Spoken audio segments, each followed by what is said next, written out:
श्रोते हो, नमस्कार. एक सुंदर अशी बोधकथा मी तुमच्यासमोर सादर करत आहे. एके दिवशी संध्याकाळच्या सुमारास शरयू नदीच्या तटावर तिन्ही भावासह फिरत असताना श्रीरामाला बंधू भरतानं म्हटलं, एक गोष्ट विचारू दादा. माता कैकेयीनं तुला वनवास मिळावा यासाठी मंथरेसोबत जे कारस्थान रचलं ते कारस्थान म्हणजे राजद्रोह नव्हता का?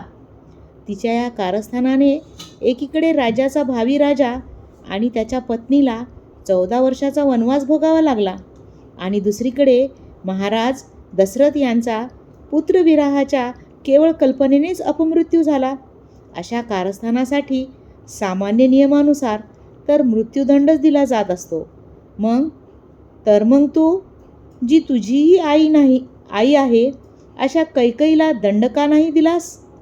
यावर रामचंद्र हसले आणि म्हणाले, तुला माहीत आहे भरता, एखाद्या कुलात जेव्हा चारित्र्यवान और धर्मपरायण पुत्र जन्म घेतो तेव्हा त्याचं जीवन त्याच्या असंख्य पिढ्यातील पितरांच्या अपराधांचं क्षालन करतं. ज्या आईनं तुझ्यासारख्या पुण्यात्माला जन्म दिला असेल तिला दंड कसा बरं देता येईल भरता?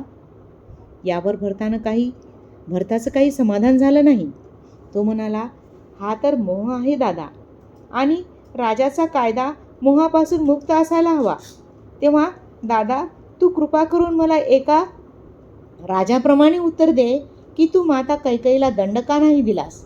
असं समज की तुला हा प्रश्न तुझा लहान भाऊ नव्हे तर अयोध्येतील एक सामान्य नागरिक विचारते.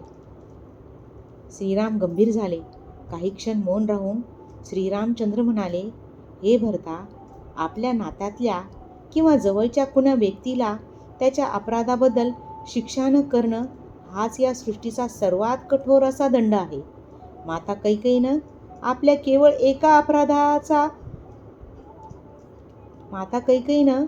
केवळ एका अपराधाचा खूप कठोर असा दंड भोगला आहे.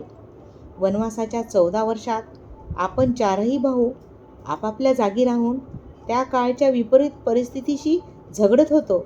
पण माता कैकेयी प्रत्येक क्षणाला केवळ आणि केवळ फक्त मरणच अनुभवत होती. आपल्या त्या एका अपराधासाठी तिनं आपला पती गमावला, आपले चारही पुत्र ती गमावून बसली, स्वतःचं सर्व सुख सन्मान तिनं गमावला, आणि तरीही आपल्या हातून घडलेल्या अपराधाच्या सततच्या जाणीवेतून ती कधीही मुक्त होऊ शकली नाही. वनवास संपला तसा परिवारातील उर्वरित सगळे सदस्य आनंदी आणि सुखी झालेत, पण तिला कधीच समाधान लाभू शकलं नाही. कुठलाही राजा कुणा स्त्रीला यापेक्षा अधिक कठोर दंड काय देऊ शकणार? मला तर सदैव याचंच दुःख होतंय की माझ्यामुळेच अकारण माझ्या आईला इतका कठोर दंड भोगावा लागला. रामाच्या नेत्रातून अश्रूंच्या धारा वाहत होत्या आणि भरतासह सर्व भाऊ निशब्द होऊन गेले. रामचंद्र पुन्हा सांगू लागले, आणि तिच्या या एका क्षुल्लक चुकीला आपण अपराध तरी का समजायचं भरता? जर मला वनवास झाला नसता तर हे जग भरत आणि लक्ष्मण या भावंडांचं अतुल्य भातृप्रेम कसं पाहू शकलं असतं? मी तर केवळ माझ्या माता पित्याच्या आज्ञेचं पालन करायला म्हणून वनवास भोगत होतो, पण तुम्ही दोघांनी तर कुणाची आज्ञा नसतानाही केवळ माझ्यासाठी 14 वर्षाचा वनवास भोगलात.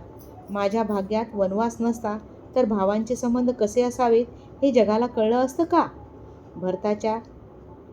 भरताला त्याच्या प्रश्नाचं उत्तर मिळालं होतं. काही न बोलता त्यानं श्रीरामांना प्रेमभरानं आलिंगन दिलं. राम काही कुठला नारा नाही. राम एक आचरण आहे, एक चरित्र आहे, जीवन जगण्याची एक शैली आहे. जिसका मन समस्त उसके पास समस्त. जय श्रीराम. मित्रांनो, माझी ही कथा तुम्हाला कशी वाटली ते लाईक आणि कमेंट्स करून मला कळवा. धन्यवाद.